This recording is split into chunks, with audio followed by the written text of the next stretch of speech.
Well, hello there, and welcome to this edition of Food for the Soul, brought to you by First Congregational Church in Braintree, Massachusetts. I am Reverend Michael Frady, and it is my pleasure to bring you some words of inspiration today. I am recording outdoors on this beautiful Wednesday morning, right in front of my boat. I'll tell you about it in just a moment. But today's theme is on patience. Patience is something we have all been exercising a great deal in these past couple months, and it is much easier to advise someone to be patient than it is to practice it. We all know this, correct? They say patience is a virtue. That's true, but it can sure be difficult sometimes.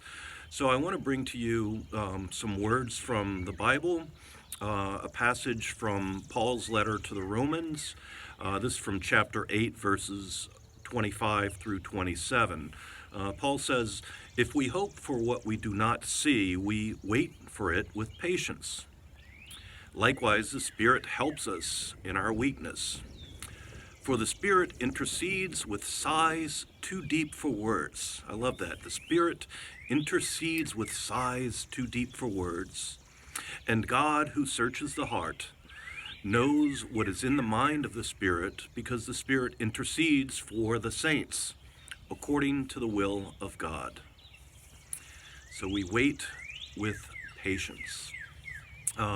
So I'll give you an example of waiting with patience. One that comes to mind is um, when parents are waiting for the birth of a child. You get the news, and then you wait a long period of time, 9 months, or probably 8 months from the time you get the news.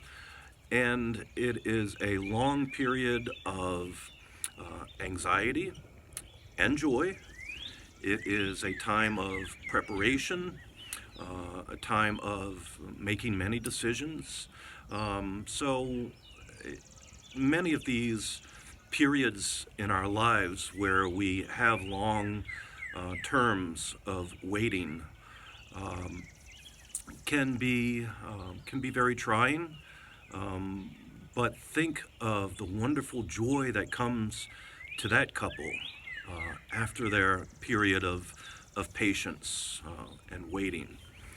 So I will give you a personal example of practicing patience. You see, this past October, I took my boat out of the water for the final time for the season, and I winterized the engine, and I cleaned up the boat well, and I covered it. And then I had a long period of waiting to do what brings me great joy in life, which is boating and fishing, of course. So during that period of waiting, there were many things that I did. I went through all the gear on the boat and cleaned it up and made some repairs. Had a lot of dreams about what the next season might bring. Um, so now is the time for me to remove the cover, which I've done, to get the engine running, to get everything reloaded into the boat, and now it's time to reap the rewards of having waited and having prepared. So I will bring you videos when I get out on the water, perhaps next week or the following week. Maybe I'll have some fish to show you.